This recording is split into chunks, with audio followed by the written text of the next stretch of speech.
Hello everyone, आज की इस वीडियो में हम लोग साधारण ब्याज निकालना सीखेंगे। ब्याज कैसे निकाला जाता है और चक्रवृद्धि ब्याज कैसे निकाला जाता है, इन सारे प्रश्नों को हल करना सीखेंगे। तो काफी लोग क्या करते हैं, स्वतः ही पैसा वैसा भी बांटते रहते हैं, तो वो लोग भी वीडियो जरूर देखेंगे। और कुछ बच्चे ऐसे होंगे जिनके घर में बांटा जाता है, वो लोग भी उन लोगों को सिखाइएगा। अगर नहीं मान लो आता है तो बताइएगा, आप खुद हमसे पढ़कर आप अपने घर में लोगों को बताइएगा कि ऐसे ब्याज निकाला जाता है, इसे चक्रवृद्धि ब्याज निकाला जाता है। वो सब कहेंगे अरे लड़का तो पढ़ रहा है मेरा। अब यहाँ पर चलो एक एक प्रश्न को करके सिखाते हैं, ठीक है। पहला प्रश्न यहाँ पर देखो है, 5,000 रुपए की राशि पर 2 वर्ष में साधारण ब्याज 8,000 रुपया है, तो आपको ब्याज बताना है। ब्याज क्या होता है, प्रश्न को ध्यान से समझो। अब यहाँ पर सबसे पहले मैं साधारण ब्याज का सूत्र लिख देता हूं। देखो, साधारण ब्याज बराबर क्या होता है, साधारण ब्याज बराबर होता है मूलधन, क्या मूलधन, मूलधन गुणे दर, गुणे क्या होता है समय, समय और बटे में क्या होता है, बटे में 100 होता है। ये साधारण ब्याज निकालने का क्या है, सूत्र है, फार्मूला है।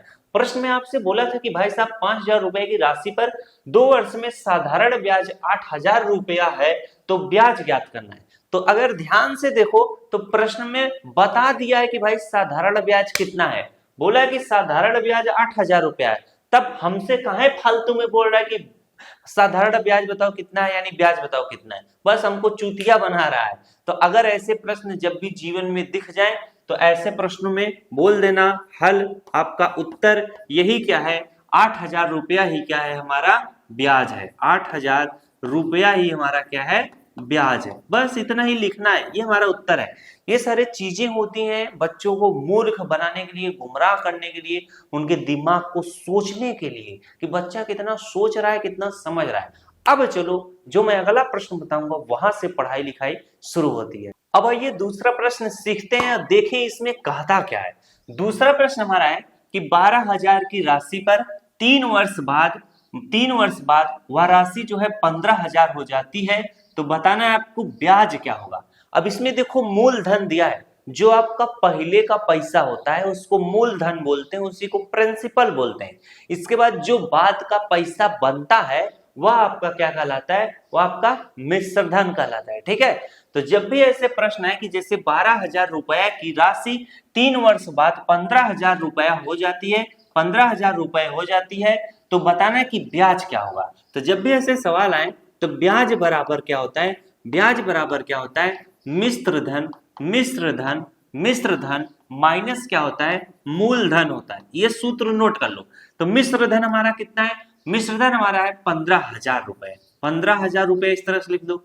मूलधन हमारा कितना है, 12,000 है, इस तरीके से 12,000 लिख लो। और जब आप घटाओगे तो कितना हो जाएगा, आपका कितना हो जाएगा, 3,000 रुपया हो जाएगा, 3,000 रुपया। तो जो आपका ब्याज निकल कर आया है, ब्याज निकल कर आया है वो हमारा कितना होगा, 3,000 रुपया। ये हमारा क्या होगा, उत्तर होगा। तो ऐसे जब भी प्रश्न आपके सामने आएंगे सेम इनको इसी तरीके से हल करोगे, कोई भी दिक्कत नहीं होगा। फट से बच्चे नोट करो। इसके बाद हम लोग करते हैं अगला प्रश्न। अगला प्रश्न है, इसमें आपको साधारण ब्याज का फार्मूला लगाना पड़ेगा। ये ऐसा प्रश्न है, प्रश्न कह रहा है कि 4,000 रुपए पर 5% वार्षिक दर से 3 वर्ष का साधारण ब्याज आपको निकालना है। तो यहां पर जब आप इसे हल करोगे तो साधारण ब्याज का सूत्र लिखोगे, साधारण ब्याज, इसको मैं इसे 60 फार्म में लिख देता हूं। साधारण ब्याज बराबर क्या होता है, मुंह से क्या हो जाएगा, मूलधन, द से क्या हो जाएगा, दर हो जाएगा, गुणे स से क्या हो जाएगा, समय हो जाएगा, बटे में क्या लिखा जाता है, 100 लिखा जाता है। अब इसमें देखो क्या है, जो 4,000 रुपया है वह आपका क्या कहलाता है, मूलधन कहलाता है। 5% वार्षिक दर, तो दर आपका कितना दिया है, 5%। समय आपका कितना दिया है, 3 वर्ष। इस तरीके से प्रश्न में आपको पहचानना रहेगा, ठीक है। इसके बाद बटे में नीचे 100 लिखा ही जाएगा। अब चलो इसको अगले कलर से करते हैं, तब आप चीजें और अच्छे से समझ लोगे। अब इसमें मूलधन मेरा कितना दिया है, 4,000 रुपया, तो यहाँ पर हम इस तरीके से 4,000 लिखते हैं। इसके बाद दर हमारा कितना दिया है, 5%, यहाँ पर 5 लिखते हैं। अब इसके बाद हमारा समय कितना दिया है, समय हमारा दिया है 3 वर्ष।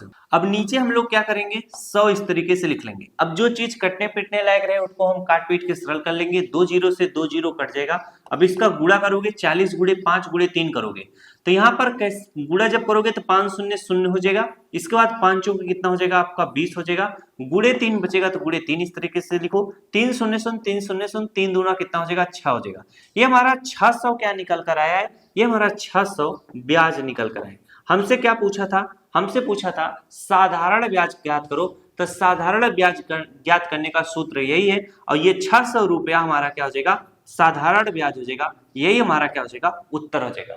तो फट से नोट करो, इस तरह के अगर प्रश्न मैं आपको समझा रहा हूं, अब इस तरह से चाहे 100 प्रश्न पूछ दे, चाहे 10 प्रश्न पूछ दे, चाहे 5 प्रश्न, आप आराम से लगा ले जाओगे। अपने किताबों में ऐसे प्रश्न खोल के जरूर प्रैक्टिस करो। चलो नेक्स्ट प्रश्न करा, अगला प्रश्न देखो, चौथा प्रश्न कह रहा है कि 8,000 रुपए पर 8% वार्षिक दर से 2 वर्ष का क्या करना है, साधारण ब्याज ज्ञात करना है। तो यहाँ पर आप इस तरीके से हल लिखो। अब इस प्रश्न को आप क्या करोगे ना, मेरे साथ लगाते हुए चलोगे। जब मेरे साथ लगाओगे ना, तब अगर लगा ले जाओगे बड़ी मजा आएगा, कहोगे यार वाकई में गुरुजी जो चीज सिखा रहे हैं हम सीख रहे हैं। वरना मैं लगाऊं बस आप देखो सुनो तो बस आपको समझ में आएगा, लेकिन जब आप मेरे साथ लगाते हुए चलोगे ना, तब कहोगे न थके हैं पैर, न हिम्मत हारी है, जज्बा है कुछ कर दिखाने का, ये हमने ठानी है। यानी चक्रवृद्धि ब्याज आप सीखने आए हो, इस चीज को सीख लो, ठीक है, बस और कुछ नहीं, इससे ज्यादा कुछ नहीं, बस। अब यहाँ पर हम सूत्र लगाएंगे। मैंने बोला था साधारण ब्याज निकालने का सूत्र क्या है, तो यहाँ पर साधारण ब्याज बराबर क्या होता है, साधारण ब्याज बराबर होता है मूलधन गुणे क्या होता है, दर होता है, गुणे क्या होता है, समय होता है, बटे में क्या होता है, 100 होता है, तो 100 लिखेंगे। अब इसी सूत्र पे रखकर हम सवाल को आराम से क्या करते हैं, लगा लेते हैं। हमारा मूलधन कितना है, तो 8,000 है, तो यहाँ पर हम 8,000 इस तरीके से लिखेंगे। दर हमारा कितना है, 8% वार्षिक दर है, तो 8 लिखेंगे। गुणे समय हमारा कितना है, 2 है, तो 2 लिखेंगे। नीचे क्या लिखा जाता है, बटे में 100 लिखा जाता है। 2 जीरो से 2 जीरो कट जाएगा, और जब इसका गुणा करोगे 8 शून्य शून्य हो जाएगा, 8 छक 48, 8 सते 56, 8 हटाई कितना हो जाएगा आपका 64 हो जाएगा। गुणे 2 बच रहा है, तो गुणे 2 लिख लोगे। इसके बाद 2 शून्य शून्य हो जाएगा, 2 चौके कितना हो जाएगा, 8 हो जाएगा, और 2 छंग कितना हो जाएगा, 12 हो जाएगा। यानी आपका साधारण ब्याज कितना निकल कर आया है, साधारण ब्याज जो आपसे पूछा था वह 1,280 रुपया निकल कर आया है, और यही आपका क्या हो जाएगा, उत्तर हो जाएगा। तो देखो एकदम इजी तरीका है कि नहीं, एकदम इजी प्रश्न है कि नहीं। तो जब फार्मूला आपको पता रहेगा और ऐसे प्रश्न पूछेगा, आप साए साए मन प्रश्न को लगाओगे, ठीक है। अब चलो जो प्रश्न आपको कराऊंगा वो चक्रवृद्धि ब्याज उसमें निकालना रहेगा, ठीक है। अब हम लोग बढ़ते हैं अपने अगले पड़ाव की तरफ, अगले महायुद्ध की तरफ, जिसमें हमको निकालना रहेगा चक्रवृद्धि ब्याज कैसे निकाला जाता है। तो इसका भी सूत्र है, बस इस सूत्र को नोट कर लो। चक्रवृद्धि ब्याज निकालने का कई सारे तरीके हैं, लेकिन सिर्फ आज मैं आपको इन्हीं तरीकों का प्रयोग करूंगा, ये जो सूत्र लिखे गए हैं, ठीक है।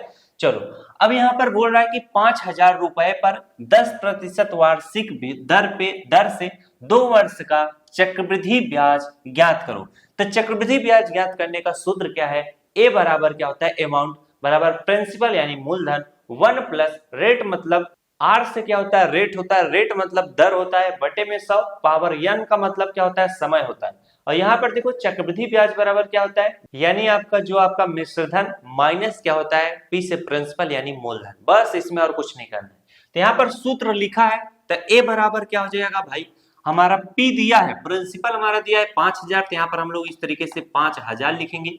इसके बाद ब्रैकेट में 1 प्लस क्या है, रेट हमारा कितना है 10% है, तो 10 बटे इस तरीके से हम लोग 100 लिखेंगे। और समय हमारा कितना है, यन हमारा कितना है, 2 वर्ष है, तो 2 लिखेंगे। बस अब आराम से लगाओ, कोई दिक्कत नहीं है। तो ए बराबर क्या हो जाएगा, 5,000 हो जाएगा इस तरीके से। 1 प्लस 0 से 0 कट जाएगा, 10 एक के 10 हो जाएगा, 10 में 1 जोड़ दो कितना हो जाएगा, 11 बटे कितना हो जाएगा, 10 हो जाएगा, 11 बटे 10 हो जाएगा। फिर यहाँ पर देखो पावर 2 है, तो पावर 2 करोगे। अब इसी चीज को फिर से लिखोगे, ए बराबर क्या हो जाएगा, 5,000 हो जाएगा। अब 5,000 और ब्रैकेट के बीच में कोई भी चिन्ह है तो गुणे का चिन्ह माना जाएगा। 11 बटे 10 का पावर 2 है, तो इसको 2 बार लिखोगे, 11 बटे 10 गुणे क्या लिखोगे, 11 बटे 10 लिखोगे, ठीक है। 2 जीरो से क्या हो जाएगा, 2 जीरो इसका खत्म हो जाएगा।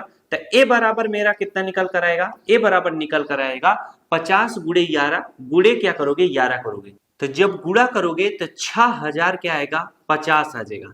6,050 ये आपका मिश्रधन निकल कर आएगा, ये इतना रुपया है। अगर आपको चक्रवृद्धि ब्याज निकालना है तो चक्रवृद्धि ब्याज बराबर, यहां पर अलग से लिखता हूं, चक्रवृद्धि ब्याज बराबर क्या होता है आपका मिश्रधन माइनस क्या होता है, मूलधन होता है।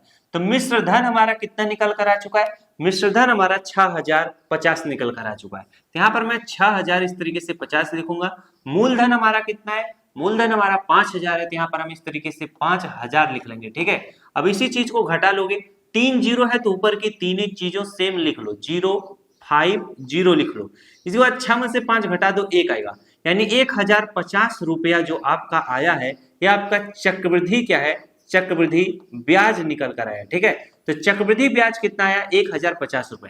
तो जब भी ऐसे सवाल आए, इन सवालों को मन से इसी तरीके से लगाओगे तो कोई भी सवाल रहेगा आराम से क्या हो जाएगा, हल हो जाएगा। तो एकदम बेहतरीन तरीका आपको बता रहे कि नहीं, एकदम मस्त तरीका है।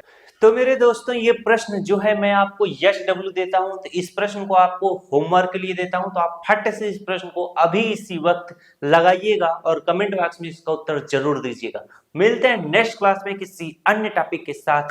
Thanks for watching.